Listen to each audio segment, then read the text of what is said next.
সবচেয়ে বড় ক্ষতিটা তুই করেছিস পাখি। আমার প্রিয় মানুষটাকে কেড়ে নিয়েছিস। আমি তো নগদে এসেছি, তার আগে কেন বলনি তাকে? কেননা সুযোগ ছিল না।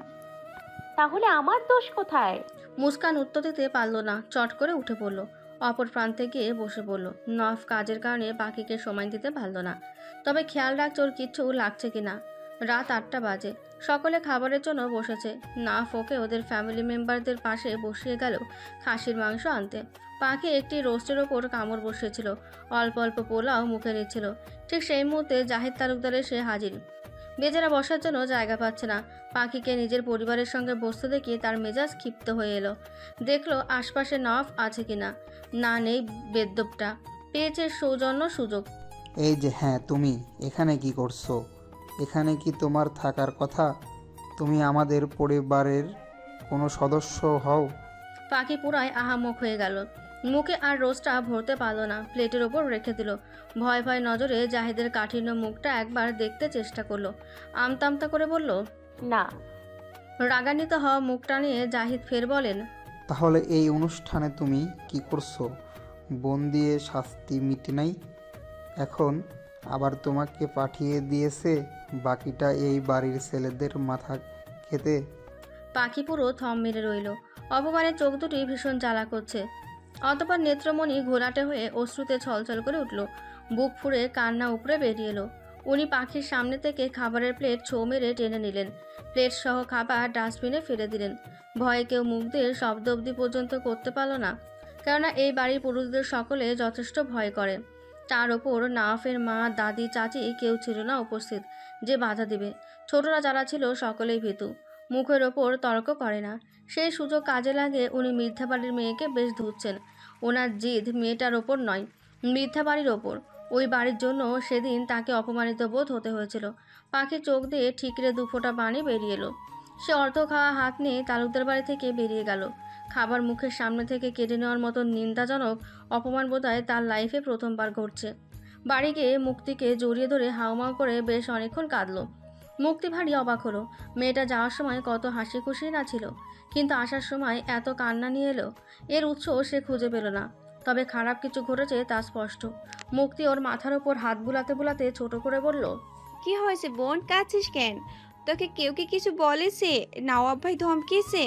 না, ওনারা আমার মুখের সামনে থেকে খাবারের প্লেট কেড়ে নিয়েছেন আপা। আমি আর ওই বাড়িতে যাব না, কোনো দিনও না। পাখি ফের ফুপিয়ে উঠল। মুক্তি পুরোই বিস্ময় নিয়ে চেয়ে রইল। মনে মনে ভৎসনা করলো সেই লোকটাকে, যে এমন জালিমের মতন কর্মকাণ্ড করলো। কথা বলার ভাষা খুঁজে পেল না। পুরোই তাজ্জব বনে গেল। এমন ভয়ঙ্কর নিষ্ঠুর ছোটলোকী কর্মকাণ্ড কে করতে পারে? কে নিয়েছে পাখি? শুধু সেই ছোট্ট লোকটার নামটি বল। ওনার চাচা যান জাহিদ তালুকদার। মুক্তি চোয়াল শক্ত হয়ে এলো।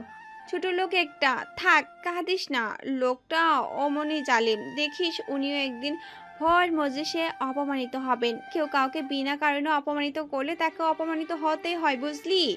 পাখি মাথা নাড়ল। সে বুঝেছে। পাখি যাওয়ার পরপরই নাফ খাসি মাংস নিয়ে টেবিলের কাছে এসেছিল। এসে দেখেন পাখির জায়গায় ওর চাচা জাহিদ তালুকদার বসে বসে রোস্ট চিবুচ্ছেন। ডাস্টবিনে পড়ে আছে পাখির অর্ধ খাওয়া খাবার সহ প্লেটটি। মুহূর্তের মধ্যে ওর আদর শক্ত এলো। রক্তাক্ত আখি জোড়াতে হিংস্রতা হুড়মুড়ে বাড়ে। আক্রোশ প্রসূতে ফেটে পড়েন। হাত থেকে আচমকা খাসির বাটি ছেড়ে দিলেন। খাসির বাটিকে জাহিদ তালুকদারের পায়ের উপর ছিটকে পড়ল। মুহূর্তের মধ্যে গগনচুম্বী আর্তনাদে তিনি পুরো ছাদময় কাঁপিয়ে তুলেন। কাচের বাটির টুকরোয় জাহিদ তালুকদারের পা কেটে রক্ত ঝরছে। নাফ ওনার পায়ের কাছে বসে পড়ল। কাটার স্থানে ব্যথা দিয়ে চেপে ধরলেন। জাহিদ আহ করে উঠল। নাফ যেন মজা পেল, ব্যথাটা আরেকটু বাড়িয়ে দিল। জল করে জ্বলদিত চোখ দুটি শান্ত করে বললেন, নমরুদও বুঝি আপনার চেয়ে ভালো ছিল চাচাজান। একটা ক্ষুধার্ত মেয়ে খেতে বসেছিল আর আপনি জালিমের মতন নিষ্ঠুরতার সঙ্গে তার সামনে থেকে খাবার কেনে টেনে ছিনিয়ে নিয়েছেন। ছি, লজ্জা লাগে না চাচা? লাগে লজ্জা? চক্ষু লজ্জাও তো নেই আপনার। মনুষ্যত্ব বোধ মরে গিয়েছে আপনার ভিতরে। নিজেকে পশু বলে আজকের পর থেকে পরিচয় দিয়েন। সম্পূর্ণ নির্লিপ্ত জাহিদ। ঘটনাটি কেমনে টের পেলেন ছেলেটা, সেটাই এখন মুখ্য বিষয় হয়ে দাঁড়িয়েছে। বড় দ্রুতমান ও চতুর ছেলে, সেক্ষেত্রে আন্দাজ করাটা আহামরি কিছুই না। ব্যথিত পায়ের কাটা অংশের দিকে তাকিয়ে উনি চোখ খিচে নিলেন। নাফের মনে হলো এই অপমানটা পাখিকে নয়, স্বয়ং তাকে করা হয়েছে। ওই দুর্বিষহ মুহূর্তটার অনুভূতি কেমন ছিল যখন মেয়েটার সামনে থেকে খাবার কেড়ে নিয়েছিল পিশাচটায়। ভাবতেই ও চোখ দুটি ছলছল করে উঠল। বক্ষের অভ্যন্তরে ব্যথা যন্ত্রণা বাড়ল। গভীর ক্ষতের সৃষ্টি হলো। দ্রুত বেরিয়ে পড়ল ছাদ থেকে। রাত তখন 11টা-12টা হবে। নাফ মৃদ্ধা বাড়ির সদর দরজার সামনে দাঁড়ানো। দরজায় নক করলো। মুক্তি এসে খিল খুলে দিল। এত রাতে দরজার সামনে নাফকে দেখে সে হতবাক। আপনি এত রাতে? আসুন আসুন, ভিতরে আসুন, এসে বসুন। না, ঘরে যাব না। ও কোথায়? কেঁদে কুটে ঘুমাচ্ছে। উনি মুক্তির দিকে শপিং ব্যাগটি এগিয়ে দিলেন। এখানে খাবার প্যাকেটিং করা আছে, তুই রাতে খেলে খাস, নয়তো দুজনে একসঙ্গে সকালে গরম করে খাস। আর হ্যাঁ, আমার হয়ে ওকে সরি বলে দিস। ওর অসম্মান হবে জানলে কখনো আসতে বলতাম না। মুক্তি বলল, আমি জানি না ভাই, আপনি কতটা পাগলের মতো ভালোবাসেন ওকে, কিন্তু আপনার পরিবার আমাদের পছন্দ করবে না, মানবে না এই সম্পর্কে। সংসার করব আমি, পরিবার না। পরিবারের পছন্দ দিয়ে কি করব? ধুয়ে ধুয়ে পানি খাবো? এসব চিন্তা করিস না তো। আচ্ছা। লোকটা বড় বড় পা ফেলে চোখের আড়াল হয়ে মিলিয়ে গেল। মুক্তি ভাবে একটা লোক কতটা গভীরভাবে ভালোবাসলে মাঝরাতে পাগলের মতো ছুটে এসে খাবার দিয়ে যায় তার প্রিয় শখের নারীটিকে। পাখির ওপর সে আজ বড়ই সন্তুষ্ট। সঠিক লোকই তার বোনের কপালে এসে জুটেছে। এখন মেয়েটার অগোছালো জীবনটাকে লোকটা সাজিয়ে গুছিয়ে দিয়ে পরিপূর্ণতায় রাঙিয়ে দিলেই হবে। কুয়াশাচ্ছন্ন আস্তরণ আর কাদা ধুলোহীন পরিবেশকে সঙ্গী করে মনোরম হয়ে ওঠে শীতের সকাল। যখন নবোদিত সূর্য এই কুয়াশার আস্তরণ ভেদ করে ওঠে, চতুর্দিকে সোনালি আলো ছড়িয়ে পড়ে, তখন প্রকৃতিপুঞ্জ ঝলমলে করে ওঠে। অন্যান্য ঋতুর বেলায় যে উদ্দামতা শীতের সকালে তা অনুপস্থিত। শীত বুড়োর হাত ধরে শীতের আগমন বার্তা হতে চলেছে। যদিও পৌষ মাস আসেনি, তবে তার আগমন বার্তা দিচ্ছে প্রকৃতি। সময়টা অগ্রহায়ণের মাঝামাঝি। সবে কুঞ্জ কুঞ্জ কুয়াশার স্তূপ পড়তে দেখা যায়। গ্রাম বাংলার প্রতিটি রাস্তা জুড়ে কেবল সবুজে ঘেরা। যত দূর দৃষ্টি যায় কেবল পাকা ফসলে ভর্তি ফসলি মাঠ। ধুলামাটির রাস্তা শিশিরে ভেজা। দুর্বা ঘাসগুলি শিশিরে স্নান করে উঠল। ইতিমধ্যে কৃষকেরা কোমর খিচে ধান কাটতে শুরু করে দিয়েছে। দুপাশের ফসলের মাঠ, মধ্যখান দিয়ে মাটির সরু মেঠো পথ বয়ে গিয়ে মেন রোডের সঙ্গে যোগ হয়েছে। মাটির সরু রাস্তার পাশে পাশে সারি সারি তাল খেজুর গাছ দেখতে পাওয়া যায়। ছোট খেজুর গাছগুলি কাটা হয়েছে। গাছে গাছে ঝুলছে মাটির হাঁড়ি। টুপটুপ করে তার ভেতরে পানি মিশ্রিত রস পড়তে দেখা যায়। কাঁচা রসের স্বাদ অতুলনীয়। গ্রাম বাংলা ছাড়া এমন অসাধারণ দৃশ্য বলেই চোখে দেখা যায় না। যদি শীতের সত্যিকার সৌন্দর্য উপলব্ধি করতে চাও, তবে গ্রাম বাংলায় যাও। দু চোখ মন প্রাণ জুড়িয়ে আসবে। শীত শীত সূক্ষ্ম প্রাতকাল। শিরশিরে হাওয়া শরীরের পশম অবধি নাড়িয়ে দেয়। মেঠো পথ দিয়ে এগিয়ে চলে দুজন কপোতী। শুভ্র রঙের উত্তরী গায়ে দুজনে যেন একই বেনি সুতোয় গাঁথা কোনো এক পুষ্প বৃক্ষ। ঝরঝর করে মুক্তদানার ন্যায় হাসি ফুটে ষোড়শিনীর বদল হতে। মুগ্ধ মৃগ নেত্র পল্লবে ধূসর রঙের মণিজোড়া ওই হাসিটুকুই গিলে নেয়। বুকের বাম পাশে হাত তার। হাত ধকধক করে লাফাচ্ছে ঝাঁপাচ্ছে যেন। ওহে মায়াবিনী বিহারিণী, তোর হাসি যেন মুক্তা ঝরে পড়ে রাশি রাশি। তিমিরকে করে দেয় আলোক, তোকে ছাড়া কিভাবে বল থাকবো আমি ভালো। ওই হাসিতেই ফেসেছি আমি। হাত বাড়িয়ে তিনি কিশোরীর গাল দুটি টেনে পরপর কয়েকটি টপ টপ চুমু খেয়ে নিলেন। লতানো কোমরে পুরুষালী হাতটি চাপানো। শক্ত পাটাতনের ন্যায় চওড়া বুকের ভেতরে কিশোরীর মাথাটা লুকিয়ে। পিনপিনে চরণে মেঠো পথ দিয়ে হেঁটে চলেন দুজনে। এ এক অন্যরকম অনুভূতি। শীত শীত ভাব, শিরশিরে হিমেল হাওয়া, সঙ্গে শখের প্রিয় মানুষটি। অনুভূতিগুলি খুব ভয়ঙ্কর এবং তাজা তাজা। আশপাশ কুয়াশায় তলিয়ে। পুরুষালীর খসখসে আঙুলগুলি মেয়েলি নরম তুলতুলে আঙুলের ফাঁকে ফাঁকে গুঁজে দিলেন। হাঁটতে হাঁটতে ছোটোখাটো খেজুর গাছের নিচে এসে ওরা দাঁড়ায়। তখন ভোর 6টা হবে হয়তো। উনি ঘোর লাগা কণ্ঠে ডাকেন, কলিজা। পুরুষালী চওড়া উষ্ণ বুক হতে বিড়াল ছানার মতো মুখটা তুলে বলল সে, রস খাবি? খেজুরের রস। পাখি আবেগে আপ্লুত হলো। বুক হতে মুখটা তুলে প্রফুল্ল চিত্তে গদগদ হয়ে বলল, হাত দিয়ে নাগাল পাবে না। তুই আমার ঘাড়ের উপর উঠে দাঁড়া।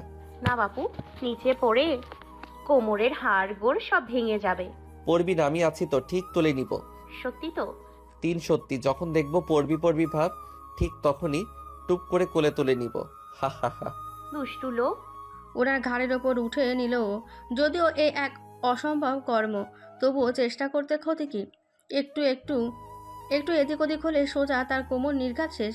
ওনার ঘাড়ের ওপর পাখি উঠে দাঁড়ালো। সৃষ্টিকর্তার নাম জপতে জপতে মাটির হাঁড়ি নামিয়ে হাতে দিল। তখন উনি ওর কোমর ধরে নিচে নামালো। এরপরে উনি ধান ক্ষেত থেকে ধানের শীষ এনে ধানের ছড়ার নিচাংশ দিয়ে স্ট্রোর মতো বানিয়ে দেন। হাঁড়ির ভেতরে একটা ঢুকিয়ে দেন। পাখিকে বলেন, হা কর। কেন? যা বলছি তাই কর। তুই হাড়ি থেকে খাবি আর আমি তোর মুখ থেকে খাবো। এ বাবা, আমি এসব পারবো না। ছি, বরকে বলেছিস বাবা? থাপ্পড়ের সামনে দাঁতের মারি ছুটিয়ে ফেলবো। আর পারবি না কি? হ্যাঁ, মায়ের খাইছস? পাখি মুখ ভার করে রাখলো। গাল ফুলিয়ে ঠোঁট উল্টে বলল, কথায় কথায় এত মায়ের কথা বলেন কেন? হ্যাঁ, কারণ মায়ের উপর কোনো ওষুধ নাই। পাখি ভেঙচি কাটলো। ওনার পরিকল্পনা ভেস্তে দিয়ে সোজা হাঁড়িতে চুমুক বসালো। কিছুক্ষণ রস খাওয়া শেষে দুজনে আবার হাঁটতে শুরু করে দেয়। প্রথমত ওকে দাঁড় করিয়ে সুথান তিনি। দাঁড়া, কিছু কথা আছে। কি কথা? বলছি, গতকাল একজন ঘটক এসেছিল আমার কাছে, বুঝলি? এসে বসলো আমার মুখের সামনে বরাবর। জিজ্ঞেস করলো, মানিক বৃদ্ধার ছোট মেয়েটা দেখতে শুনতে কেমন বাবা? ব্যবহারটা যথেষ্ট সন্দিগ্ধ ছিল। আমি ইনিয়ে বিনিয়ে জিজ্ঞেস করলাম, কেন, কোনো কাহিনী আছে নাকি? উনি বলল, হ্যাঁ, ওনার মেয়ের জন্য ঘটকালি করতে এসেছি। চিন্তা করছোস, একবার আমার বউয়ের ঘটকালি করতে আসছে, তাও আমার কাছে। আবার জিজ্ঞেস করছে মেয়েটা কেমন। শালার জায়গা মতন দুটো ইচ্ছে করছিল দিতে। নির্ঘাত বুড়ো বলে বেঁচে গিয়েছে। কত বড় সাহস আমার বউয়ের ঘটকগিরি করতে আসে। পাখি হাসতে হাসতে বসে পড়ল। আরে হাসি থামাবি তো, পুরোটা শুনবি না? হাসি থামিয়ে বলল ও। হ্যাঁ হ্যাঁ, বলতে থাকেন, শুনছি আমি। তারপর কি বললেন আপনি? উনি উল্টো ঘুরে দাঁড়ালেন। সেটা বলা যাবে না। না, বলতে হবে। সব কথা শুনতে হয় না সোনা। না, আমি শুনবো। কিশোরী জেদের কাছে উনি হেরে গেলেন। ওকে বলছি। আমি বললাম, বাপু, মেয়ে এমনিতেই তো খারাপ না, দেখতে শুনতে গায়ে গতরে ভালোই, তবে একটু কিঞ্চিত সমস্যা আছে। উনি বললেন, কি সমস্যা বাবা? আমি বললাম, ভাইয়া তো তৃতীয় লিঙ্গের, বাচ্চা দিতে পারবো না। তবে আরেকখান সমস্যা আছে, আপনি কারো কাছে বইলেন না। মাঝে মধ্যে মাইয়া ঘুমের মধ্যে মানুষ কামড়ায় আর একটু এদিক ওদিক টাঙ্কি মারে, ব্যাস, শুধু এতটুকুই। এছাড়া মাইয়ার আর কোনো দোষ নাই, যথেষ্ট ভালো। সম্বন্ধ এগোতে পারেন। পাখি চোখ বড় বড় করে চেয়ে রইল। পুরো দমে আহাম্মক হয়ে গেল। পাশের লোকেরা বাঁশের টুনি কেটে শুকাতে দিয়েছিল। ও সেখান থেকে একটি টুনি নিয়ে ওনাকে তাড়া করলো। উনি ক্ষেতের আল ধরে ভো দৌড় দিয়ে ছুটলেন। পাখি সমান তালে চেঁচিয়ে যাচ্ছে, দাঁড়ান বলছি, দুষ্টু লোক। আমি টাক্কি মারি, আমি ঘুমের মধ্যে মানুষ কামড় মারি। আবার কি বললেন, আমি হিজড়া? তাহলে বাসর করছেন কার সঙ্গে? দূর, ওসব তো আমি জানি। ঘটককে তো ফিরাতে হবে। তাই বলে মিথ্যা বলবেন? এছাড়া উপায় ছিল না জান। শালার পুতের অন্ডকোষ ফাটাই নিয়ে এটাই বেশি। ছি, জঘন্য। পাকে ফের তাড়া করলো। উনি ছুটে যাচ্ছেন। কিছু দূর গিয়ে হাঁপান। হাঁটু ধরে হাঁ করে গলা দিয়ে দম ছাড়েন। ও সোনা, অমন করে না। পাখি রাগলো। আমি হিজড়া কোন দিক দিয়ে? উনি অধর কামড়ে ক্রুটির হাসেন। ওর সর্বাঙ্গে খুঁটিয়ে খুঁটিয়ে একবার দেখলেন। অধর চেপে দুষ্টু হেসে বলেন, আমার কাছে উপর থেকে নিচ পর্যন্ত সবই ঠিক আছে। পাখি অন্যদিকে তাকিয়ে অধর চেপে খানিকটা রক্তিম মুখে হাসলো। কান ধরুন। কেন? মিথ্যা বলছেন কেন? মাফ করা যায় না জান? মোটেও নয়। উনি গাল ফুলিয়ে কান ধরে দাঁড়িয়ে রইলেন। পরপর উঠেন আর বসেন। ও বাঁশে টুনি দিয়ে লোকটার সামনে দাঁড়িয়ে থাকে। দেখে উনি ফাঁকি দিচ্ছে কিনা। মনে মনে তার লাড্ডু ফুটছে। ভীষণ হাসিও পেল। যে লোকের সামনে দাঁড়িয়ে কথা বলতে মানুষের বুকের পাটা লাগে, প্রশ্ন করতে দ্বিধায় জড়াতে হয়, সেই লোক তার সামনে কান ধরে দাঁড়িয়ে উঠবোস করছে। বিষয়টি ভাবা যায়। ভাবতে আনন্দ, অদ্ভুত শিহরণ দেহ জুড়ে বয়ে গেল। বিষয়টি তার কাছে অতি ভালো লাগলো। গর্বে বুক ফুলিয়ে উঠল। উঠবোস করা শেষে উনি পেছন থেকে ওকে জাপটে ধরলেন। পাখি বাধা দিল না। ওনার আলিঙ্গনে ওর বড্ড সুখ সুখ লাগে। সেখানে বাধা দেওয়ার প্রশ্নই আসে না। লোকটাকে কেন এত ভালো লাগে ওর নিজেরও জানা নেই। ইচ্ছে করে নিজের জীবনটা ওনার হাতে তুলে দিতে। যদি তেমন সুযোগ হতো ও দিতে দ্বিধাবোধ করতো না। ক্ষেতের আলের ভেতরেই ওকে বুকের মধ্যে নিয়ে উনি কতক্ষণ শুয়ে রইলেন। এরপরে দুজনে ফের হাঁটা ধরল। ধূসর রঙের চাদরে আবৃত হয়ে আল ধরে কুঞ্জ কুঞ্জ কুয়াশা ভেদ করে মিলিয়ে গেল। তখন মধ্য দুপুর। নিখিল সবে বাজার থেকে এসে বসেছে। মুক্তি ফোন করেছিল। বেচারা ফোন ধরতে পারেনি। আজ নতুন তা নয়, রোজই হয়।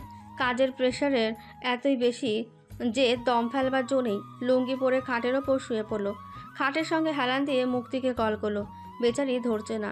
3-4 বার দেওয়ার পরও ফোন তুললো না। বেশ অভিমানী। মেয়েটা একটু অভিমানী বেশি হয়, তবে মনটা ভীষণ ভালো। রাগ পড়লে আবার ফোন করবে। সদর দরজায় তখন লম্বাটে ছায়ার প্রতিমূর্তি দেখা গেল।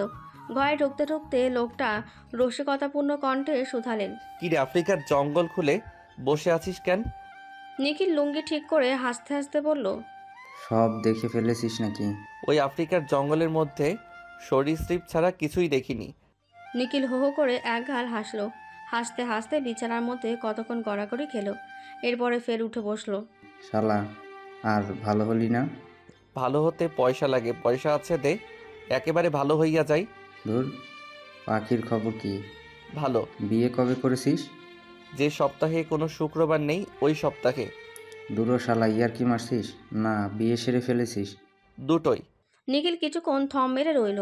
আচমকা উচ্চস্বরে চিল্লিয়ে উঠল। কি সত্যি? না, প্রত্যুত্তরে কিছুই বলল না। ফোনের স্ক্রিনে হোম ওয়াল স্ক্রিন পেপারে পাখির ছবিটির দিকে অপলক চোখে তাকিয়ে রইল। কিছুক্ষণ পর ছবিটির ওপরে পুরুষালী হাত বোলালেন। দু চোখ ভরে ছোটোখাটো মুখটা তৃপ্তি নিয়ে দেখছেন। নিখিল বুঝলো এই সিমেন্টি বান্দা নেহাত মজা করছিল তখন, আর সে সিরিয়াসলি ভেবে নিয়েছে। ধ্যাত, সময়টা অগ্রহায়ণের শেষ পাঁচেক। ঘরে ঘরে ফসল উঠছিল। নবান্ন উৎসবে চারদিক রমদপ আনন্দ উল্লাসে নব্য নব্য সাজে সেজেছিল। নতুন চাল দিয়ে পায়েস পিঠাপুলির আনন্দ উৎসব চলছে বাংলার প্রতিটি কৃষকের ঘরে ঘরে। বেলা 11টা নাগাদ তখন মাটির চওড়া রাস্তা দিয়ে হেঁটে যাচ্ছিল পাখি আর ইচ্ছে। আজ নানা সিকান্দার মির্জার বাড়ির সামনে রাস্তা ধরেছিল তারা। স্কুলে মিটিং চলছে, তাই তেমন একটা ক্লাস হয়নি। যে যার মতন চলে গিয়েছে। দুজনে রাস্তার দুপ্রান্তে অনেক কথা বলছিল। একসময় ইচ্ছে বলল, নওয়াব ভাইয়ের খবর কি? পাখি হাঁটতে হাঁটতে বলল, কেন, তুই জানিস না? গত 2 দিন যাবত দেখিনি, একদম লাপাত্তা ছিল। গতকাল সকালে শেষ দেখা হয়েছে, এরপরে আর হয় নাই। সে কি, তোরা রাতে কথা বলিস না? বলি, উনি ক্যামেরার সামনে বসে থাকেন আর আমি ঘুমিয়ে থাকি, এ হলো কথা। ইচ্ছে হেসে ফেলল। কত বড় বড় কথা বলছিলি মনে আছে? ওনার যা 6 প্যাক শরীর, তার বউ ওনার পিঠের নিচে পড়েই চ্যাপ্টা হয়ে ইন্নানিল্লা করবে। তা এখন ওনার পিঠের নিচে কে পিষবে? হ্যাঁ শুনি। পাখির দারুণ লজ্জা লাগলো। চোখ দুটি পিট পিট করে ঝাপটিয়ে খালের দিকে নজর বিদ্ধ করে। ওনার সঙ্গে ঘনিষ্ঠ মুহূর্তের বেলায় ওনার ভার সহ্য করতে সত্যিই তার ভীষণ কষ্ট হয়। অত বড়সড় শরীরের ভার সামলানো চারটিখানি কথা নয়। উনি অবশ্য শুয়ে শুয়ে দেন। মাঝে মধ্যে জিজ্ঞেস করেন কলিজা কষ্ট হচ্ছে। ও কখনো হ্যাঁ কখনো বা না বলে। 75 না 76 কেজি আল্লাহই জানে। সেখানে ওর ওয়েট 48 নয়তো 50 হবে। কষ্ট তো হওয়ারই কথা। ভাবান্তরের মধ্যে হঠাৎ লোকটার আগমন ঘটে। কোথা থেকে উড়ে এসে জুটলো ওর জানা নেই। ওনার চালাদেরও সঙ্গে দেখা গেল। ইচ্ছেকে ইশারায় মোবাইল ধরিয়ে দিয়ে খানিকটা দূরে পাঠিয়ে দিলেন। পাখির সামনে প্যান্টে হাত ঢুকিয়ে বেশ সাবলীল ভঙ্গিমায় শটান হয়ে দাঁড়িয়ে পড়লেন। এই রাস্তা দিয়ে সহসা মানুষজন কমই যাতায়াত করেন, দুপুরে তো একেবারে কমই। পাখির মুখের ওপর স্মিথ উনি ঝুঁকে পড়লেন।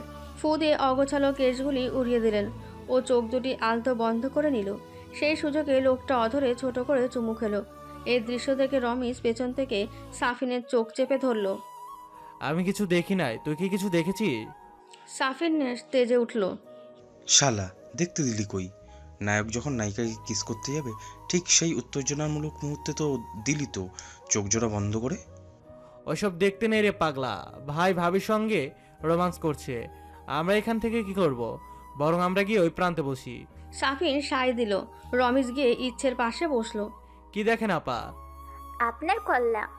বেশ তো, তা কল্পের মধ্যে আর কি কি দেখলেন? গোবর। রমেশ হকচকিয়ে উঠল। বোঝা গেল এই মেয়ের সঙ্গে কথা বলা যাবে না। কই মাছের মতন ছিটকে ওঠে। সে উঠে পড়ে সাফিনের সামনে গেল। টাক বাগান, সারি সারি সুপারি গাছদের পিছু রেখে টাক বাগানের ভেতরে ছোটোখাটো পুকুর, সামনে বড় বিল।